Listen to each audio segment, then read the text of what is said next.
They stripped her badge, handed her a flimsy cardboard box, and told her it was over.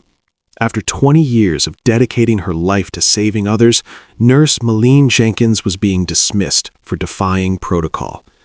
Humiliated, soaked by the relentless rain, and walking home with a heart heavy with disbelief, Malene felt as though her life had ended. She was wrong. Not far away, 2 military-grade Black Hawk helicopters weren't just touching down in the city, they were landing for her. The rotor wash almost knocked her off her feet, but the command of the Special Ops soldier shouting over the deafening wind changed everything. "We don't want the doctor, we want the nurse." Within the hour, Malene would go from unemployed to a national hero. The fluorescent lights of St. Jude's Memorial Hospital's HR office buzzed relentlessly, the harsh hum drilling into her skull. Malene perched on the edge of a gray, fabric-covered chair that smelled faintly of old coffee and fear. She held her hands tightly in her lap, trying to keep them from trembling. These were the same hands that had placed IVs in veins barely visible, had held the hearts of trauma victims in the palm of her hand, had steadied panicked fathers during delivery. And yet now, facing Dr. Marcus Sterling's smug expression and HR Director Linda Halloway's impassive gaze, those hands felt utterly useless. "Insubordination," Linda said, tapping a manicured fingernail on the manila folder before her. She didn't look at Malene, only at the paper, as though it were the guilty party. "Gross misconduct, breach of hospital hierarchy. The violations are numerous, Miss Jenkins." Malene drew in a shaky breath, the sterile air tasting of antiseptic and despair. "I saved the patient, Linda. Leo, he's alive. If I hadn't administered epinephrine while Dr. Sterling debated insurance, that boy wouldn't be here." Sterling shifted in his chair. He wore his stethoscope like jewelry rather than a tool, a man whose family name adorned the hospital's new oncology wing and whose ego consumed more space than the furniture around him. "You bypassed my authority in a critical trauma scenario," Sterling said, his voice oily and controlled. "You are a nurse, Malene, a well-paid, perhaps overqualified nurse, but a nurse nonetheless. You follow orders, not the other way around. By accessing the crash cart without permission, you created a hostile work environment." Malene's composure fractured. She could see the tightening of his throat, hear the faint wheeze of his allergy-induced distress. "You were on the phone with legal." "Enough," Linda interjected, finally raising her eyes. They were void of empathy. "The decision is final. Dr. Sterling has requested immediate termination. Your EMR access is being revoked. Security is outside to escort you to your locker." The silence that followed was crushing. Malene glanced at Sterling, who offered a small, triumphant smile, the kind of smile belonging to a man unaccustomed to hearing no from anyone, especially not a 45-year-old trauma nurse with a bad back and a mortgage. "You're making a mistake," she whispered. "It wasn't a mistake," he replied, standing and buttoning his crisp white coat. "The mistake was thinking you were indispensable." The walk to her locker was surreal, a funeral procession for the life she had known. She had joined St. Jude's at 25, idealistic and bright-eyed. She had weathered pandemics, strikes, understaffing, budget cuts, sleepless nights. She knew every janitor, every cafeteria worker, even the favorite color of old security guard Mr. Henderson, who now stood before her, uncertain and saddened. "I'm sorry, Malene," he muttered, as she emptied the contents of her locker into a small cardboard box, a stethoscope, a framed photo of her late husband Mark, half-empty ibuprofen, and a ceramic mug reading "Nurses Call the Shots." 2 decades of service, reduced to this sad little box. "It's not your fault, Fast Eddie," she said, her voice trembling as she forced a smile. Passing through the trauma ward one last time, she noticed the silent stares of colleagues who dared not meet her eyes. Speaking up would make them the next target. The hospital no longer felt like a place of healing. It had become a kingdom ruled by a tyrant. The automatic doors of the emergency entrance swished open. The October wind hit her face, cold and relentless. Rain drenched her hair. Her car was in the shop, and she had 6 blocks to the train station. Every step was heavy, her sneakers squelching in the water. She was alone, unemployed, and for the first time in decades, completely unmoored. Chicago moved on around her, oblivious. Taxis sent up sprays of grimy water onto the curb. Businessmen huddled under umbrellas, checking watches and muttering into phones. Malene trudged along, the cardboard box in her arms growing heavier with each step. Her mind replayed the meeting endlessly. Insubordination, hostile work environment, and Leo, the 8-year-old boy gasping for air, his face turning an alarming shade of blue from a severe allergic reaction. His mother screamed hysterically, and Dr. Sterling froze, debating the dosage and insurance liability, wasting seconds that could cost the boy his life. Malene acted without thought. She pushed the epinephrine into his vein. Air flooded his lungs. He was alive. She had saved him, but it had cost her everything. Maybe I should have let him handle it, she muttered to the wet sidewalk. Maybe I'm just a stubborn old nurse who doesn't know her place. 3 blocks from the hospital, as she crossed the bridge spanning the Chicago River, something shifted. Not visually at first, but through vibration. The puddles along the sidewalk began to ripple. Storefront windows rattled. A low, guttural hum arose over the city traffic. Thwop, swap, thwop, swap. Malene froze. She lifted her head. The gray clouds above seemed to tear apart. Passers-by stopped, phones raised, cars slowed. The low roar became deafening, pressing against her chest. And then she saw them. 2 matte black UH-60 Blackhawks ripped through the clouds, banking sharply over the river. These were not news helicopters or traffic monitors. They were military, moving aggressively low, scraping the tops of skyscrapers. The rotor wash hit the street with a violent roar, flipping trash cans, snapping umbrellas inside out. Malene shielded her face from the wind and driving rain. What the hell? The helicopters didn't veer toward the hospital helipad behind her. They didn't head for the airport. They descended into a hover directly over Wacker Drive and State Street, right where she stood. Panic exploded. Pedestrians screamed and scattered. Cars slammed brakes, tires screeching, horns blaring. But Malene didn't run. Years in trauma nursing had conditioned her to assess, not flee. The lead helicopter touched down with terrifying precision, skids kissing the asphalt just feet above the traffic lights. The second chopper hovered above, a sniper visible in the side doorway. The side hatch of the first helicopter slid open mid-hover. 3 figures leapt out, clad in tactical gear, black and dark green, earpieces in, rifles slung across their chests. But the lead man carried no weapon, only a tablet. He scanned the crowd frantically, eyes darting past panicked pedestrians, ignoring honking cars. Then they found her, the soaked woman in blue scrubs, gripping a sodden cardboard box. He didn't hesitate. He sprinted toward her, weaving past an abandoned taxi. Malene stumbled back, heart hammering. What did I do? Did Sterling call them? No, the police don't have Blackhawks. The soldier reached her within seconds, towering, imposing, water dripping from his helmet. He looked at her scrubs, then her face, then the ID clipped to her pocket, still her badge, though deactivated. Malene Jenkins, he roared over the rotors. She nodded, unable to speak, clutching the box as if it were a shield. He tapped his earpiece. Asset located. I repeat, asset located. Extraction point confirmed. Then he turned fully to her. Ma'am, you need to come with us, now. I was just fired, Malene stammered, the absurdity bitter in her mouth. I don't work here anymore. If you need a doctor, Dr. Sterling is— We don't want a doctor, the soldier shouted, gripping her arm firmly, and we sure as hell don't want Sterling.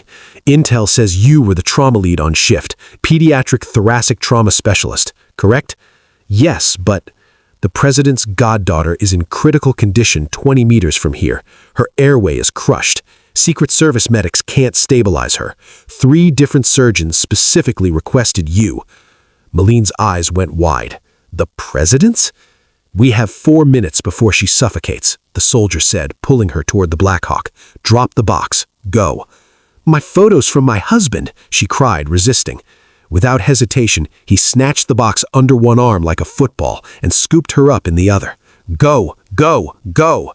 She hit the floor of the helicopter, scrubs sliding on the diamond plate metal. The soldier jumped in after her, slamming the door. Lift off. Punch it. The stomach-churning sensation of vertical acceleration slammed her as the chopper surged upward, banking sharply away from the skyscrapers. Through the sheets of rain, she saw the hospital shrinking behind her, a gray monolith where her career had just ended, mere minutes ago. The soldier strapped her in tightly, handing over a headset. "Put this on." Melanie's hands shook as she pulled the headset over her ears. The roar of the rotors dulled to a manageable hum.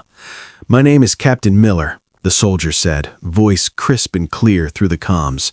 "Apologies for the unconventional extraction. We're operating under code critical. We were told you were at St. Jude's.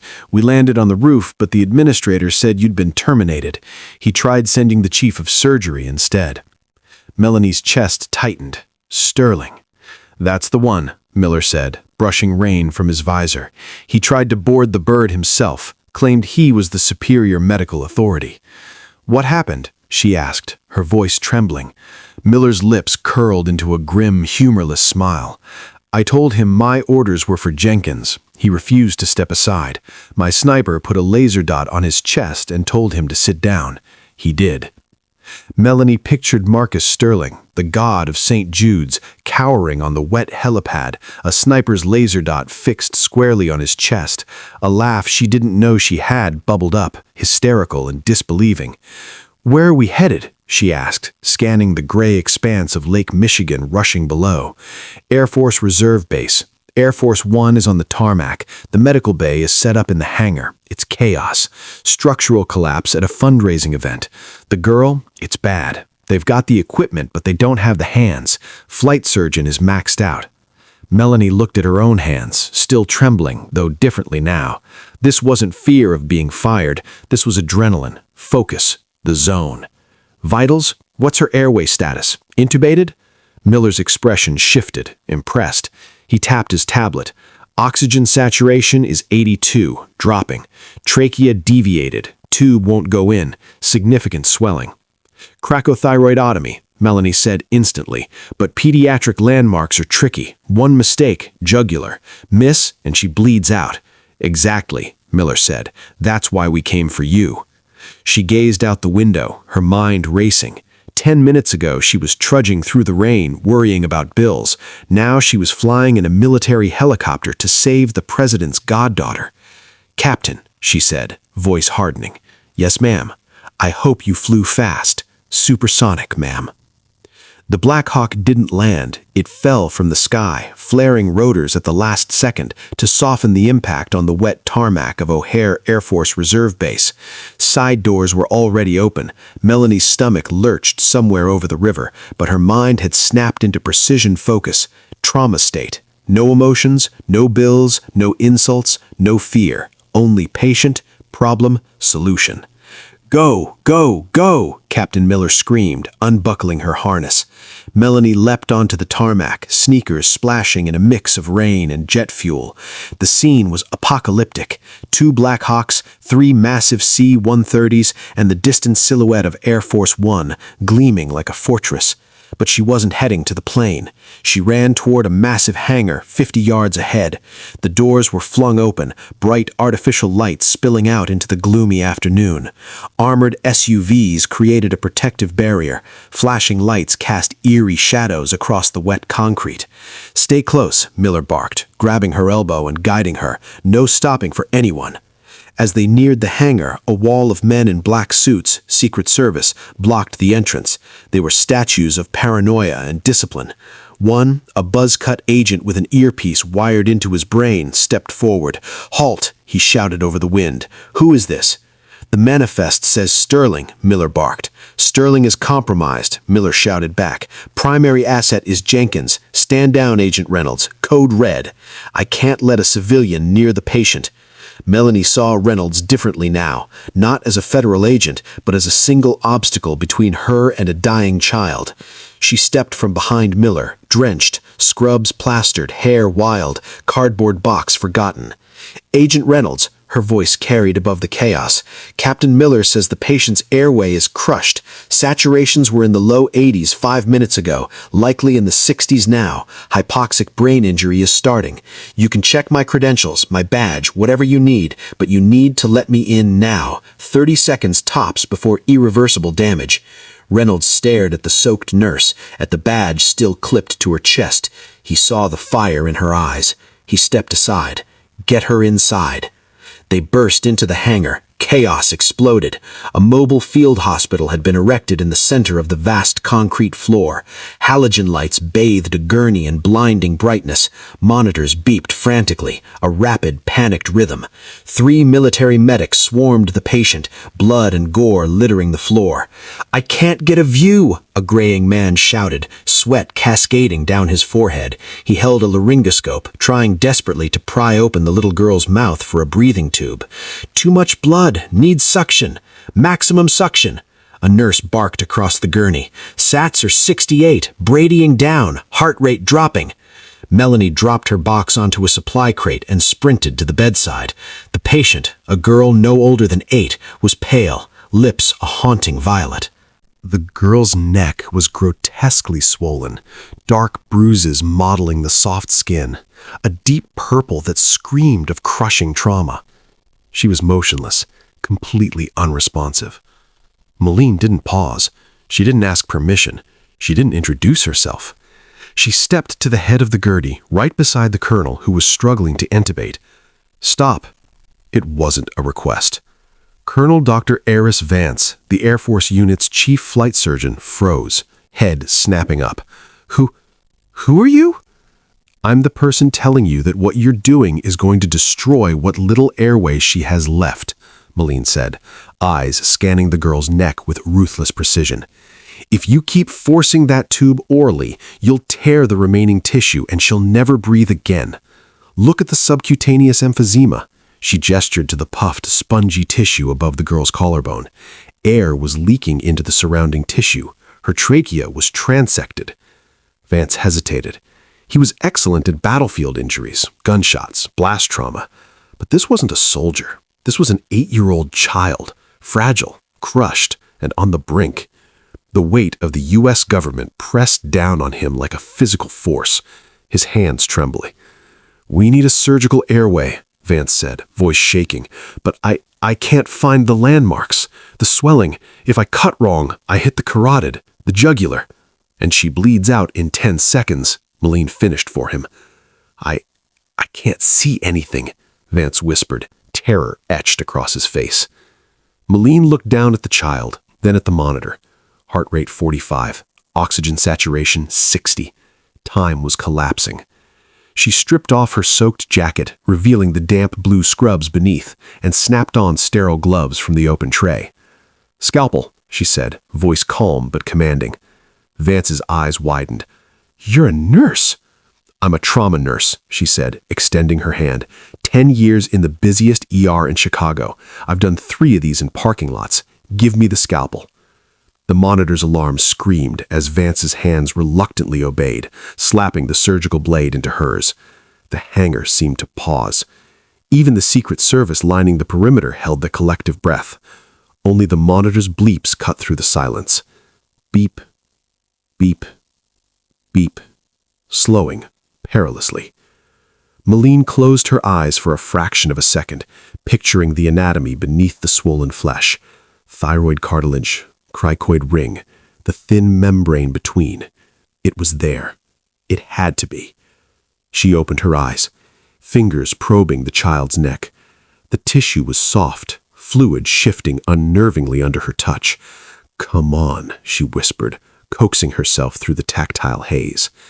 A tiny ridge, hard, the cricoid. "I have it," she murmured, no hesitation. Scalpel in her right hand, she made a precise horizontal incision. Blood spurted immediately, dark and thick. "Suction," she barked. A medic responded instantly, clearing the field. Using the scalpel fendel, Malene separated the crushed tissue, searching for the white glimmer of cartilage deep within. "Tube 4.0, she commanded. Vance handed her the pediatric tracheostomy tube. "I'm going in," she said. Resistance. cartilage crushed, airway fragile. Too hard and it collapses, too soft and the tube ends in a false passage. Malene twisted her wrist in a practiced corkscrew motion taught by a Vietnam veteran years ago.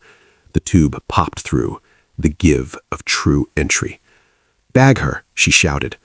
The nurse squeezed. Nothing. "No breath sounds," Vance yelled, panic cracking his voice. "Not missed," Malene gritted. "Trauma has caused a mucus plug." She grabbed the suction catheter, threading it down the tube. Negative pressure. Out came a thick clot of blood and mucus. "Bag her again." Air rushed in. The child's chest rose perfectly, symmetrically. "Breath sounds, bilateral," Vance cried, relief breaking through. Numbers climbed slowly. Oxygen 70, 75, 85, 92, 98. Lips fading from violet to a healthy pink. Malene exhaled, muscles relaxing. She secured the tube with the Velcro strap. Hands trembling now, not from fear, but release. "Sedation," she ordered. "Keep her paralyzed. Minimize oxygen demand until surgical reconstruction." "On it," the nurse replied. Malene stepped back, peeling off bloody gloves. Her knees shook. She leaned against the metal supply cart, rubbing sweat and rain from her forehead. Colonel Vance stared at the tube, then at her. "That was the finest surgical airway I have ever seen, and I've seen a lot." Malene managed a weak, exhausted smile. "Just plumbing, doctor, just plumbing." Her gaze drifted to the cardboard box she'd carried through the rain. She wanted to sit, to call someone, Mark, but there was no one. She had saved a life, but she was still unemployed, still the woman who had been walked out of St. Jude's by security. Suddenly, the hangar doors erupted with movement. Secret Service agents stiffened. The wall of suits parted. A man entered. No suit, just a windbreaker and jeans, but his presence commanded the cavernous space. Flanked by 4 imposing men, he exuded authority without raising his voice. President Thomas Kane. Older in person than on TV, but every bit as commanding.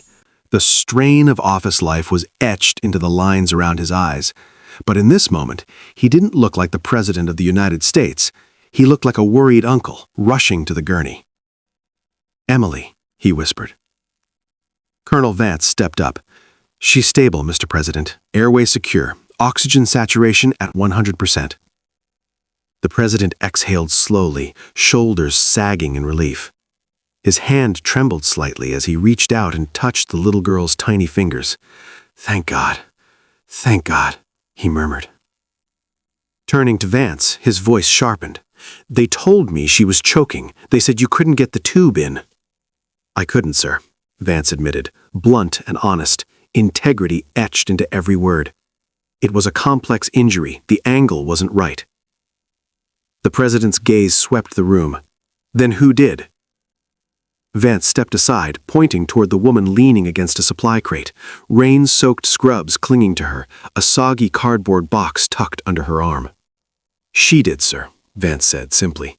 "Nurse Jenkins." The President approached, each step deliberate, the room somehow shrinking around him. Malene straightened instinctively, feeling tiny and underdressed, soaked through from the helicopter and rain. "Nurse Jenkins," the President said, extending his hand. Malene took it, firm, warm. "You saved her life," he said, intensity in his gaze. "My sister, Emily's mother, passed away 2 years ago. I promised I would protect her if something happened. You fulfilled that promise. You have the gratitude of a nation and the eternal debt of a godfather." Malene's throat tightened. Words wouldn't come. "Where are you based? St. Jude's, correct? That's where Captain Miller picked you up." She froze. The world seemed to slow. She looked at the President, at Captain Miller standing a few feet away, at Vance. She could lie. She could let the President make a call to St. Jude's and maybe intimidate Sterling into rehiring her. But her gaze fell on the soggy box she still clutched, Mark's picture staring back at her. "I'm not at St. Jude's, Mr. President," she said softly. "Oh? Did you transfer?" "No, sir." She lifted the box slightly. "About 20 minutes before your helicopter arrived, I was fired." Silence swallowed the hangar. The president's eyebrows shot up. Fired? Yes, sir. For what reason? For insubordination, Malene said, drawing a deep breath. I administered epinephrine to a dying child while the chief of surgery debated insurance authorization. I saved the boy, but I broke protocol. The president's expression sharpened, gratitude morphing into something harder, colder, the gaze of a man used to command. You were fired, he repeated slowly, for saving a child? Yes, sir, by Dr. Marcus Sterling. He turned to his chief of staff, a sharp woman standing silently behind him with a tablet. Get the Secretary of Health and Human Services on the line and the Governor of Illinois and find out who sits on the board of directors at St. Jude's Hospital. Turning back to Malene, a small, grim smile tugged at his lips. Nurse Jenkins, I don't think you're going to be unemployed for very long. But first, do you have a change of clothes? You look like you swam here. I don't, sir. This box is all I have. Well, he said, placing a hand on her shoulder, we'll fix that, and then we'll have a little chat about Dr. Sterling. An hour later, Malene sat in the executive conference room aboard Air Force One. The contrast was staggering. 60 minutes ago, she had been drenched and clutching a cardboard box. Now she wore a dry navy blue Secret Service windbreaker, sipping hot tea from a cup stamped with the presidential seal. President Kane sat across from her, reviewing a thick file that aides had just handed him. Emily had been airlifted to Walter Reed Medical Center by a specialized team. She would live. I've read your file, Malene, the president said, closing the folder. 20 years of service, perfect attendance, 3 commendations for valor during the pandemic, not a single mark on your record until today. Dr. Sterling is particular, Malene said diplomatically. He values hierarchy over intuition. He believes himself God. Kane's voice hardened, and today he tried to play God with my family, attempting to send himself instead of the person we requested. Before she could reply, the chief of staff, a woman named Elena, turned on a large monitor. Mr. President, Nurse Jenkins, you need to see this. It's trending. The screen lit up with shaky cell phone footage from a pedestrian on State Street, the Black Hawk tearing through the intersection, debris whipped by rotor wash, Captain Miller sprinting toward Malene. The audio cut clearly through the storm. We don't want the doctor, we want the nurse. Then Miller hoisted Malene into the chopper and took off. The internet is losing its mind, Elena said, scrolling rapidly. Everyone wants to know who the nurse is, why the military wanted her, and why she was standing on State Street with a box of personal belongings in the middle of the workday. Malene felt her cheeks burn. They saw the box, they saw everything, Elena continued, and the sleuths are fast. They've already identified you, cross-referenced your image with St. Jude's staff page. The monitor switched to a live news feed. CNN, breaking news, footage of the military landing, chaos in the streets, the Black Hawk buzzing over traffic. Dr. Marcus Sterling appeared at a podium, flanked by HR Director Linda Holloway, trying to appear serious. We are aware of the incident involving a former employee, Miss Malene Jenkins, Sterling said, voice stiff, eyes darting to the cameras. It is a regrettable situation. Miss Jenkins was terminated earlier today for concerning behavior. While I can't go into specifics due to privacy laws, Sterling began, his voice smooth and rehearsed, it's clear that her actions endangered patient safety. Ms. Jenkins was clearly in a state of mental instability. We believe the military may have acted on outdated information when they extracted her. Malene's chair tipped as she leapt to her feet. Gasps escaped her. Unstable? She had saved a boy's life. President Kane's eyes narrowed, sharp as a scalpel. He's getting ahead of the narrative, he muttered under his breath. He knows the military picked you up. He has to discredit you before you land. If you're a hero, he's the villain who fired the hero. If you're unstable, he's the responsible administrator who protected the hospital. A reporter shouted from the crowd, Dr. Sterling, can you confirm if the military operation was related to a patient at your hospital? Absolutely not, Sterling lied effortlessly. The situation is under control. Ms. Jenkins is no longer a licensed practitioner here. We sincerely hope she receives the help she requires. Tears pricked Malene's eyes. It wasn't just her job anymore. It was her reputation, shredded live on national television. He's destroying my name to save his own skin. She's going to win, Millian whispered, voice shaking. He has the lawyers. He has the board. I'm nobody. President Kane stood, tall and deliberate, walking to the window overlooking the tarmac where the motorcade was forming. You're not nobody, Maylene, he said, voice low but resolute. You saved Emily, and I take it very personally when people lie about my friends. He turned back to her, a mischievous, dangerous glint in his eyes, the kind that toppled corrupt bureaucracies. Elena. Yes, sir. Dr. Sterling is holding a press conference right now. Yes, sir. He's taking questions for the next 20 minutes. Good, Kane said. Maylene, grab your things. Where are we going? She asked, confused. I have a meeting with the governor in Chicago this afternoon. We'll make a detour, the president replied, buttoning his jacket. It's time we return you to your car, while the cameras are still rolling. The atrium at St. Jude's Memorial was packed. Every major news outlet in Chicago, along with national correspondents, had crammed inside. The viral footage of Maylene being lifted into the Black Hawk had captured the city's imagination. Everyone wanted answers. Sterling relished the spotlight. He delivered his lines with practiced ease. It is never easy to terminate a staff member, Ms. Jenkins, he said, voice dripping with faux sympathy.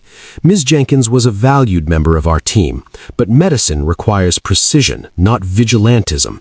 Protocols exist for a reason. Then why did the military want her? A Chicago Tribune reporter pressed. Wave it dismissively. A clerical error, most likely. I offered my services to the rescue team, but in the confusion, they selected the first person wearing scrubs. Linda Holloway nodded beside him. We are reviewing security measures to prevent such disruptions in the future.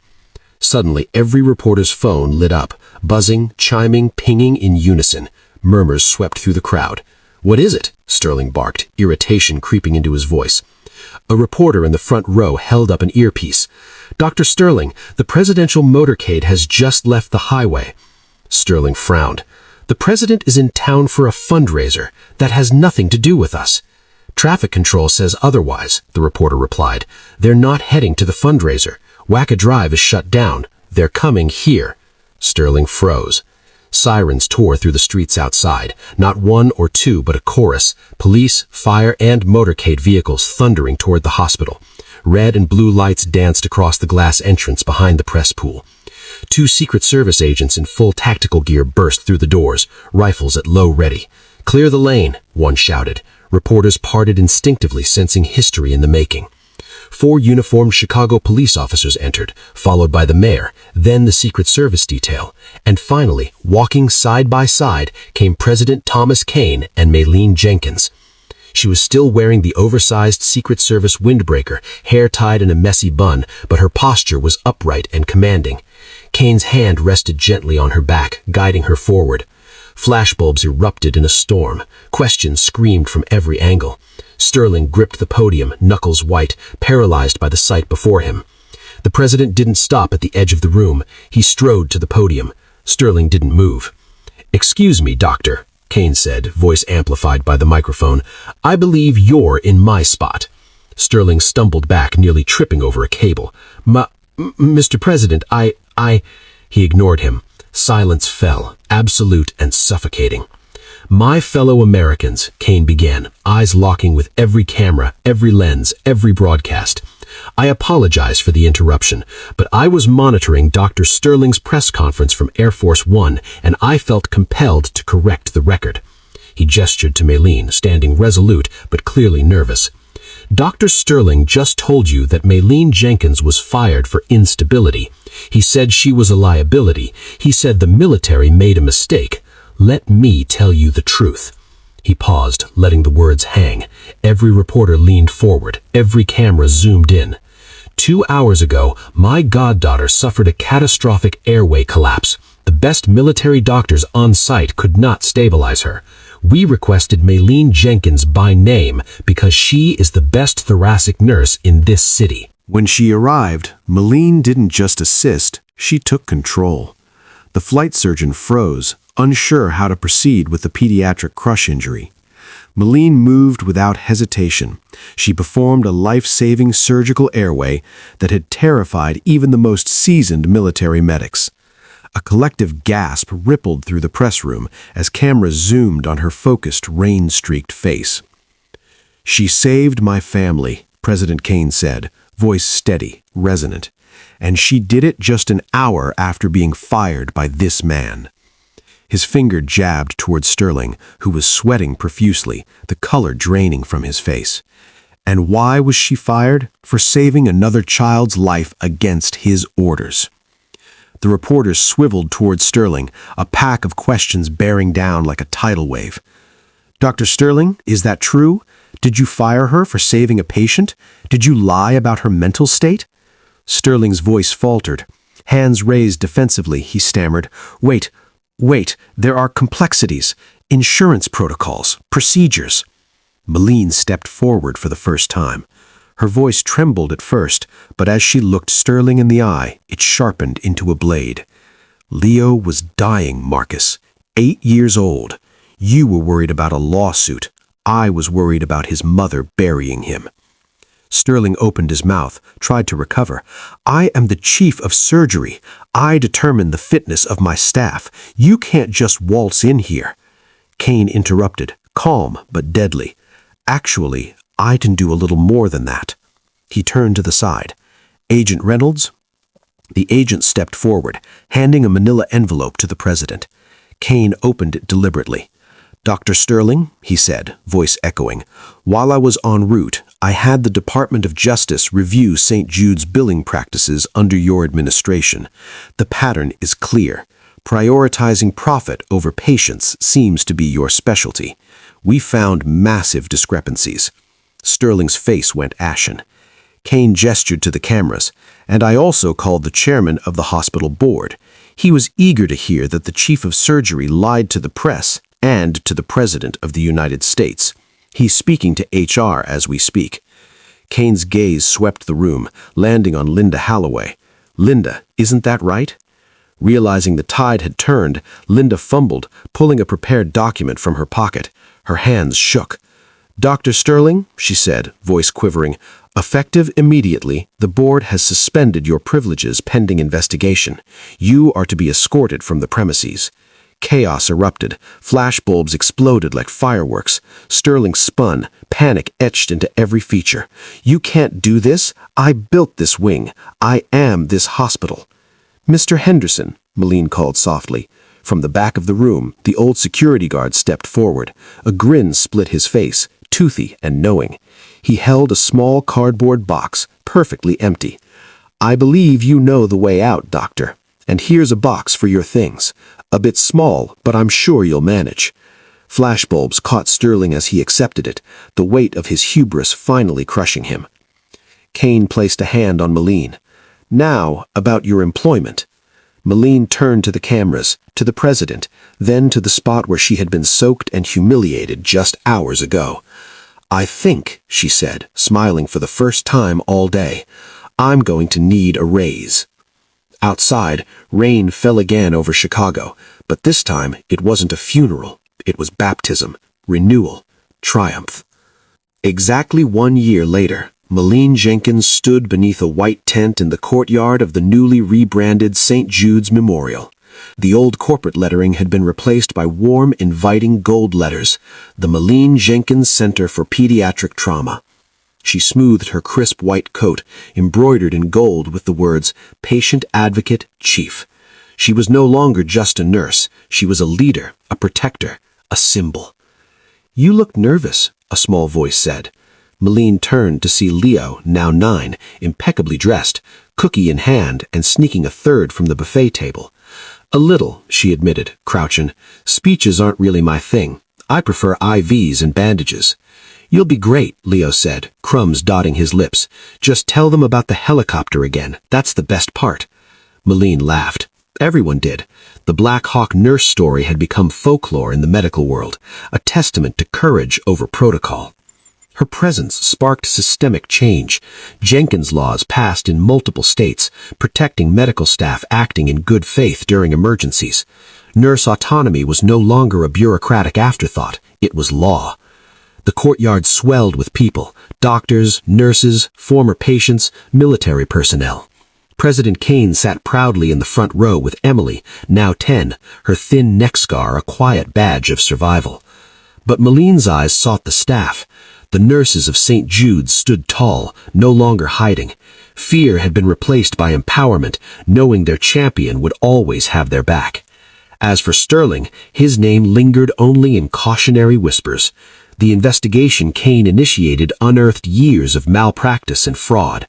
He wasn't simply fired, he was sentenced to 5 years in a minimum security federal facility, a relic of hubris brought low. Maline smiled. Chicago's rain fell around her again, washing the city clean. This time, it felt like triumph, like justice, like home. His medical license had been permanently revoked.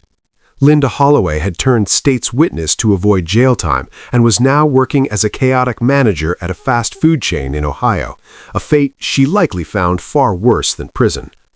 "Ladies and gentlemen," the announcer's voice boomed, "please welcome the director of the center, Maylene Jenkins." Maylene walked to the podium. The applause was deafening. It wasn't polite applause, it was a roar of respect. She looked out at the sea of faces. She saw Mr. Henderson, still the head of security, but now sporting a much nicer uniform and a significant raise. He gave her a thumbs up. Maylene took a deep breath. She didn't need notes. "A year ago," Maylene began, her voice steady and clear, "I walked out of these doors with a cardboard box. I thought my value was determined by an ID badge and a payroll number. I thought power belonged to the people with the biggest titles." She paused, looking at Leo and Emily. "But I learned something. That power isn't a title. Power is the ability to help. Authority isn't given by a board of directors. It's earned by the trust of your patients. When we put on these scrubs, we aren't just employees. We are the last line of defense between life and death, and no policy, no protocol, and no administrator should ever stand in the way of doing what is right." She gripped the podium. "This center isn't named after me because I'm special. It's named after a nurse because it's a promise that in this building, the patient comes first, always. And if you have to break a rule to save a life, well, I suggest you do it. Just make sure you have a good lawyer, or at least a president on speed dial." The crowd erupted in laughter and cheers. As the ceremony wound down, President Kane approached her. "You've done good work here, Maylene," he said, shaking her hand. "The hospital's mortality rate has dropped 15% since you took over the nursing protocols." "We're just letting nurses do their jobs, sir," Maylene said. "By the way," Kane said, leaning in, "Captain Miller sends his regards. He's deployed right now, but he asked me to give you this." The president handed her a small velvet box. Inside was a patch, a military morale patch. It showed the silhouette of a Black Hawk helicopter, and underneath the words, "We don't want the doctor." Maylene smiled, the tears forming in her eyes. She closed the box and held it tight. "Thank you, Mr. President." "No," Kane said, turning to leave with his Secret Service detail. "Thank you, Maylene." As the sun began to set, casting a golden glow over the Chicago skyline, Maylene walked back toward the hospital entrance. She stopped at the spot on the sidewalk where the helicopter had landed. The scorch marks from the tires were long gone, faded by weather and traffic, but she could still feel the wind. She could still hear the thunder. She looked at her reflection in the glass doors. She saw the wrinkles of 20 years of service. She saw the gray hairs. But she also saw a woman who had walked through the fire and came out holding the water. She wasn't just a nurse, she was a guardian, and she had a shift to start. Maylene Jenkins pushed the doors open and walked back into the hospital, ready to save the next life. The story of Maylene Jenkins is a reminder that true heroism often goes unnoticed until the moment it becomes absolutely necessary. In a world obsessed with titles, status, and bureaucracy, it is easy to forget that the most important people in the room are often the ones doing the actual work. Maylene's journey from a fired employee walking in the rain to a national symbol of integrity proves that one act of courage can dismantle years of corruption. It teaches us that when systems fail, individuals must rise. And sometimes the cavalry doesn't come on a white horse. It comes in a Black Hawk helicopter looking for the person who knows how to save a life, not just how to bill for it. And that is the incredible story of Nurse Maylene Jenkins. It's crazy to think that she was fired for saving a life just minutes before the president needed her to do exactly that. It really makes you wonder how many heroes are out there right now getting punished for doing the right thing just because it breaks a protocol. If you enjoyed this story and want to see more real-life dramas about heroes getting the justice they deserve, please smash that like button. It really helps the channel. And don't forget to subscribe and ring the notification bell so you never miss a story. Thanks for watching, and I'll see you in the next one.